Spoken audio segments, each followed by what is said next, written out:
Kavita, with today being World Mental Health Day, I think there have been a few more conversations in the last weeks around the mental health challenges that face aid workers and the need for them to have more support before, during and after assignments. I'd love to just start by kind of briefly talking about why professionals from the aid sector are particularly at risk and what are some of the different ways that they can suffer from mental health issues. Sure, thanks, Emma. Well, first, I'd like to say that the aid sector will always, the people who are working in the aid sectors will always have some sort of mental health issue because, aid professionals are coming from the general population, and we know that about 30% of the general population deal with some kind of significant clinical issue, with the top issues being anxiety and depression.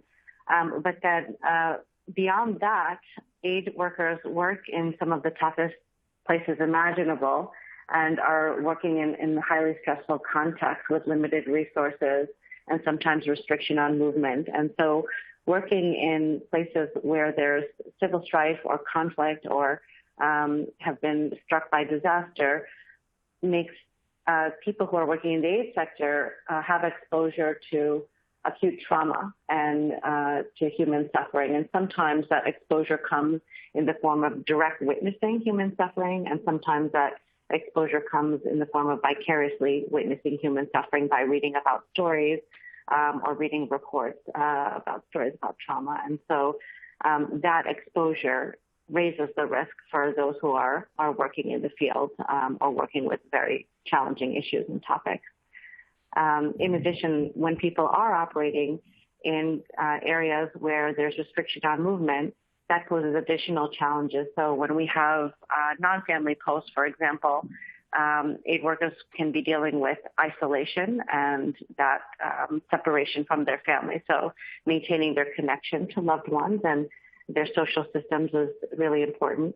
And then, of course, we also know that people are working very long hours and for many days in a row, particularly when there's an acute situation going on. And so finding ways to decompress and take breaks and attend to one's well-being can also become challenges.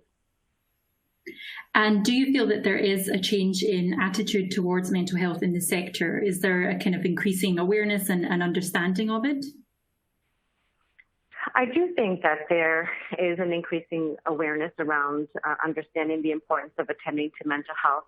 At the same time, I also think that a lot of stigma still also exists on the topic.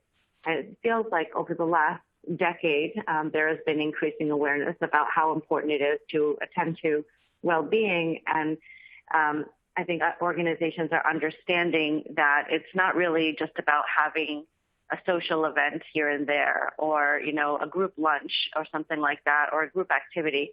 Well-being is really about looking at the psychosocial health of workers and how they're doing from a holistic perspective. And I think more and more organizations are realizing that it makes sense to take care of their workers from the outset, from the moment that they're hired and to make staff care services available to them.